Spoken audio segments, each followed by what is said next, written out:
میدان جنگ تاریکی کا گہوارہ بنا ہوا تھا، آسمان نے ستاروں کی شمعیں جلا رکھی تھیں۔ چاند سہما سہما مشرق سے نکلا اور ڈرتے ڈرتے ستاروں کے پاس سے گزرا۔ وہ خاموش تھا اور ستاروں کی گلیوں میں سے گزرتا ہوا سر پر آیا۔ میدان کا غبار اس کے چہرے کو غبار آلود کر رہا تھا، ہوا خاموش تھی، چاند کے چہرے سے گرد کو کون پوچھتا۔ صبح قریب آئی، مشرق سے روشنی کی کرن پھوٹی، اللہ اکبر کی آوازوں نے مجاہدین کو بیدار کیا۔ وہ اٹھے، وضو کیا اور خدا کے حضور جھک گئے، اللہ سے فتح و نصرت کی دعائیں مانگی، ہتھیار لگائے، گھوڑوں پر سوار ہوئے اور میدان میں آ گئے۔ رومی لشکر بھی میدان میں آیا اور اپنی صفیں درست کر کے آمادہ پیکار ہوا۔ اسلامی میمنہ پر 10,000 زرہ پوشوں نے حملہ کیا۔ مجاہد پیچھے ہٹے مگر ان کے سردار عمر بن عاص رضی اللہ تعالی عنہ نے پکار کر کہا، بہشت تلواروں کے سائے میں ہے، جوانوں بہشت پر قبضہ کرو، جہنم کی طرف جانے سے اپنے قدم روک لو۔ مجاہد ایک دم پلٹے اور رومیوں کو مار مار کر بھگا دیا۔ جرجیر نے شرجیل بن حسنہ رضی اللہ تعالی عنہ پر 30,000 جوانوں سے حملہ کیا۔ مجاہد اس حملے کو روک نہ سکے اور پسپا ہونے لگے، یہاں تک کہ شرجیل رضی اللہ تعالیٰ عنہ کے ساتھ صرف 500 جوان رہ گئے۔ شرجیل نے رومیوں کو للکارا اور اپنے مجاہدین کو پکار کر کہا، عرب کے غیور بہادروں، کیا غیرت کا یہی تقاضا ہے کہ سردار تو لڑ رہا ہو اور اس کے سپاہی بھاگ رہے ہوں؟ زندگی ناپائیدار ہے، بہشت کی حیات دوامی کی طرف بڑھو، دوزخ سے بچو، اپنی تلواروں سے دشمن کا صفایا کرو، خدا اور رسول صلی اللہ علیہ وسلم کی رضامندی حاصل کرو۔ مجاہد یہ آواز سنتے ہی پلٹے، دیوانہ وار حملہ کیا، وہ موت سے کھیل گئے، رومیوں کو دبایا اور دھکیل کر پیچھے ہٹا دیا۔ رومیوں کا پہلا حملہ ناکام ہو گیا۔ حضرت خالد رضی اللہ عنہ نے رومی میمنہ پر اور قیس بن حبیرہ نے میسرہ پر اس شدت سے حملہ کیا کہ رومی بھاگ گئے۔ مجاہد انہیں دباتے بھگاتے کاٹتے گراتے ماہان کے شامیانے تک جا پہنچے۔ وہ مجاہدین کو دیکھ کر گھبرایا، اپنے محافظ تیر اندازوں کو بڑھایا، یکدم تیروں کا مہ برس گیا، مجاہدین کا حملہ رک گیا، ماہان کی جان میں جان آئی۔ جلدی سے صفیں درست کی اور انفرادی جنگ لڑنے کے لیے ایک رومی کو میدان میں بھیجا۔ وہ رومی ایک لوہے کا ستون تھا، زرہ پر زرہ پہنے، ہتھیار لگائے، پوری طرح مسلح تھا، قد و قامت میں دیو معلوم ہوتا تھا، سارے جسم پر لوہے کا خول تھا، صرف آنکھیں لوہے سے پاک مگر غرور سے ناپاک تھیں۔ اس نے میدان میں آتے ہی گھوڑے کو چکر دیے۔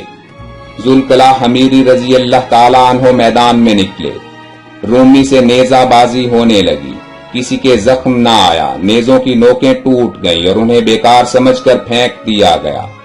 تلواروں نے نیاموں سے منہ نکالا، آپس میں ٹکرائیں، دھار پر دھار لگی، وار پر وار ہونے لگے، مجاہد کی تلوار خود پر پڑی اور اچک گئی۔ رومی کی تلوار سے مجاہد کا بازو زخمی ہوا، وہ گھوڑا پھیر کر اپنے لشکر میں آیا، زخم سے خون کی ندی بہ رہی تھی، اسے دھو کر باندھا گیا۔ مجاہد نے اپنے قبیلہ کے جوانوں کی طرف دیکھا اور کہا، کیا اب کوئی میدان میں نہیں نکلے گا؟ رومی للکار رہا ہے اور تم خاموش ہو۔ ایک حمیری مجاہد نے اجازت پائی اور گھوڑے کو ایڑ لگا کر پلک جھپکنے میں رومی کے مقابل پہنچ گیا۔ رومی بھی حملے کے لیے بڑھا، مجاہد نے نیزہ مارا اور اس زور سے مارا کہ پیٹھ توڑ کر نکل گیا۔ رومی گھائل ہو کر گھوڑے سے گر پڑا اور تڑپ تڑپ کر ٹھنڈا ہو گیا۔ رومی سب سے ایک اور زرہ پوش بجلی کے گھوڑے پر سوار ہو کر آیا، مگر مجاہد نے اسے سنبھلنے کا موقع نہ دیا، تاک کر نیزہ مارا اور گھوڑے کی پیٹھ کا بوجھ ایک طرف لڑکا دیا۔ تیسرا رومی بڑے فخر سے مجاہد پر لپکا، مگر مجاہد نے اسے بھی ہلاک کر دیا۔ چوتھا رومی گھوڑا دوڑاتا، نیزہ لہراتا، تلوار چمکاتا بڑھا۔ مجاہد نے کمان ہاتھ میں لی، بسم اللہ پڑھی، خدا سے نصرت مانگی اور تیر چلا دیا۔ یہ تیر رومی کا استقبال کرتا ہوا اس کے سینے سے پار ہو گیا۔ وہ گرا، تھوڑی دیر تڑپا، پھر ایک بے جان لاش بن گیا۔ اسلامی لشکر نے خوشی کا نعرہ لگایا، تکبیر کی آواز سے کفر کے کان بہرے ہو گئے۔ رومیوں کے اوسان خطا ہوئے، وہ ڈرے سہمے اور ایک دوسرے کا منہ تکنے لگے۔ اب میدان میں کون جائے، کون بہادری کے جوہر دکھائے؟ پچھلی سب سے ایک رومی سردار بہادری کے نشہ میں سرشار وارد میدان ہوا۔ وہ جوان تھا، قد آور تھا اور موٹا تازہ تھا، شجاعت کا بل بازوؤں میں تھا، دل میں حوصلہ کا دریا موج زن تھا۔ وہ آتے ہی پکارا،